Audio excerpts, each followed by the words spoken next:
ఉపాధి హామీ పథకంపై కాంగ్రెస్ నీచ రాజకీయాలు చేస్తోందంటూ ఫైర్ అయ్యారు కేంద్ర మంత్రి బండి సంజయ్. ప్రజలకి మంచి జరుగుతుంటే కాంగ్రెస్ కి అంత అక్కసు ఎందుకని ప్రశ్నించారు. వీబీజీ రామ్జీ పథకం కావాలా వద్దా కాంగ్రెస్ ప్రభుత్వం స్పష్టం చేయాలన్నారు బండి సంజయ్.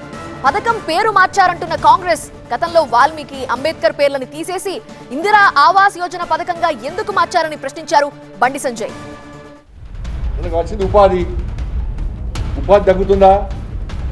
తగ్గుతలేదు. ఉపాధి పని దినాలు తగ్గినాయా? పని దినాలు పెరిగినాయి, ఉపాధి పెరిగింది, దాంతోపాటు వెసులుబాటు వచ్చింది, 200 రోజులు పనిచేసే అవకాశం వచ్చింది. దీంతోపాటు రైతులకు, వ్యవసాయ రైతులకు దీని ద్వారా ఒక ఫాయిదా వాళ్ళకి రైతు కూలీల ఇబ్బంది, కొరత ఇబ్బంది లేదు. రైతు కూలీల కొరత ఇబ్బంది లేదు దీని ద్వారా. ప్లస్ రాష్ట్రానికి 340 కోట్లు అదనంగా వస్తున్నాయి. మరి కాంగ్రెస్ పార్టీ రైతు ఉపాధి కూలీలకు 120 రోజులు ఇవ్వడాన్ని వ్యతిరేకిస్తుందా?